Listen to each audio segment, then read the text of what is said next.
একজন মানুষ যার কণ্ঠস্বরে কাঁপে মধ্যপ্রাচ্যের রাজনীতি, যার একটি সিদ্ধান্তে পরিবর্তন হয় আন্তর্জাতিক সম্পর্কের মানচিত্র।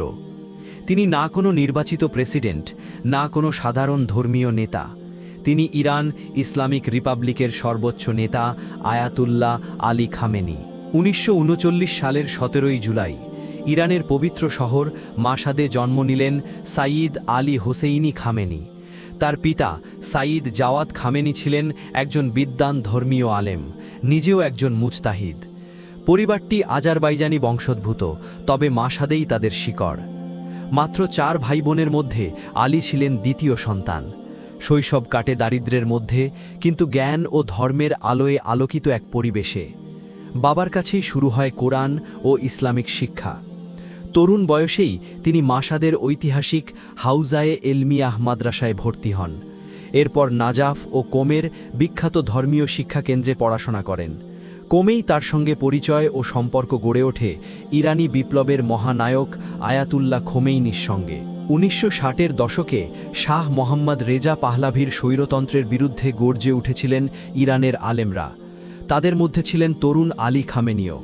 শুধু বক্তৃতায় নয়, তিনি সরাসরি রাজনৈতিক কার্যক্রমে যোগ দেন। সাভাক শাহের গোয়েন্দা সংস্থার চোখে পড়েন তিনি।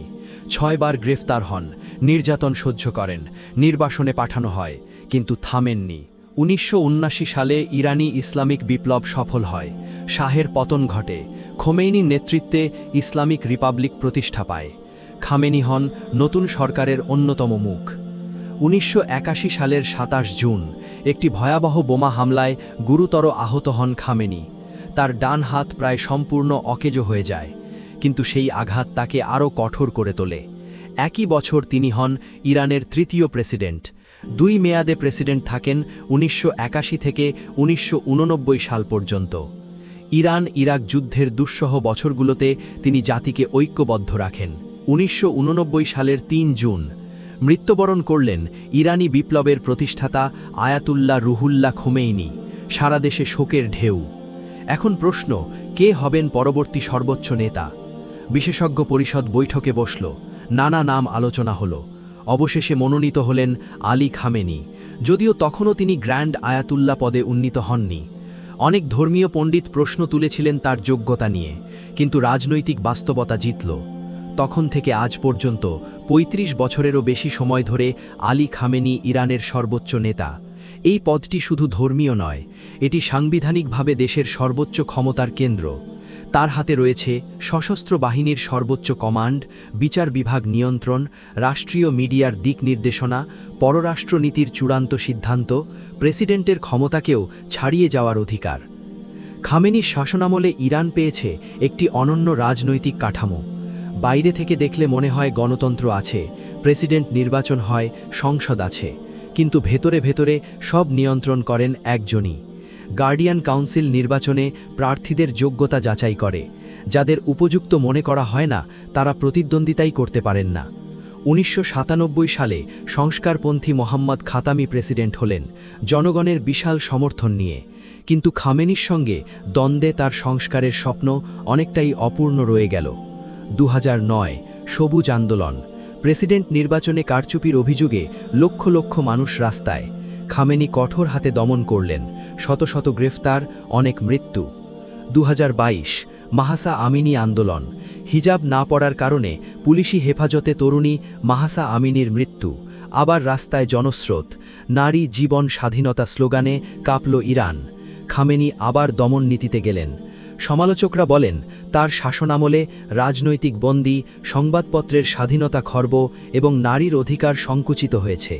সমর্থকরা বলেন, তিনি ইরানকে বিদেশি আধিপত্য থেকে রক্ষা করেছেন। খামেনির বিদেশনীতির কেন্দ্রে রয়েছে একটি মতাদর্শ, প্রতিরোধের অক্ষ বা অ্যাক্সেস অফ রেজিস্ট্যান্স। এটি হলো ইরানের নেতৃত্বে সেই সব শক্তিগুলোর জোট যারা আমেরিকা যুক্তরাষ্ট্র এবং ইসরায়েলের বিরোধিতা করে। এই জোটে আছে লেবাননের হেজবুল্লাহ, ইয়েমেনের হুথি বাহিনী, ফিলিস্তিনের হামাস, ইরাকের বিভিন্ন শিয়া মিলিশিয়া এবং সিরিয়ার আসাদ সরকার।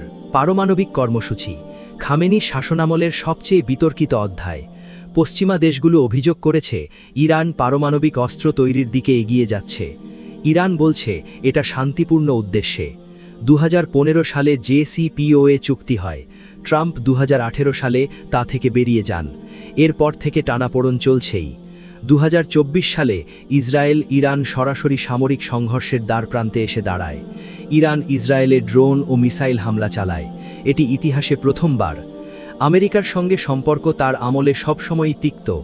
মৃত্যু আমেরিকা স্লোগান ইরানের রাষ্ট্রীয় অনুষ্ঠানে নিয়মিত শোনা যায়। তবু আলোচনাও চলে। কূটনীতির দরজা সম্পূর্ণ বন্ধ নয়। খামেনি শুধু একজন রাজনীতিবিদ নন, তিনি একজন কবি, অনুবাদক এবং বিদ্বান। তিনি স্প্যানিশ সাহিত্যিক মিগেল দে সার্ভান্তেসের ডন কিহোতে ফার্সিতে অনুবাদ করেছেন। শতাধিক বই লিখেছেন ও সম্পাদনা করেছেন। তার ব্যক্তিগত জীবন অনেকটা সাদামাটা বলেই দাবি করা হয়। স্ত্রী খাজিয়ে মোহাম্মদী খামেনি, তাদের 6 সন্তান। বড় ছেলে মোজতাবা খামেনি অনেকের মতে তার সম্ভাব্য উত্তরসূরি। আজ ইরানের জনসংখ্যার বিরাট অংশ তরুণ। তারা অনেকেই চান পরিবর্তন, আধুনিকতা, স্বাধীনতা। খামেনির বিশ্বদৃষ্টি ও তাদের স্বপ্নের মধ্যে রয়েছে গভীর ফাটল। তবু তিনি টিকে আছেন, শত বিরোধিতার মুখেও। ইরানের ইতিহাসে তার মতো দীর্ঘ সময় ক্ষমতায় থাকা নেতা বিরল। আয়াতুল্লাহ আলী খামেনি, ইতিহাস তাকে কিভাবে মনে রাখবে তা এখনও লেখা হচ্ছে। সমর্থকদের কাছে তিনি ইসলামিক বিপ্লবের রক্ষক, সাম্রাজ্যবাদের বিরুদ্ধে প্রতিরোধের প্রতীক। সমালোচকদের কাছে তিনি এক ঊর্ধ্বতৃত্ববাদী শাসক, যার হাতে দমন হয়েছে কোটি মানুষের কণ্ঠস্বর। সত্যটা হয়তো এই দুটোর মাঝখানে কোথাও, জটিল, বহুস্তরীয় এবং এখনও বিবর্তমান।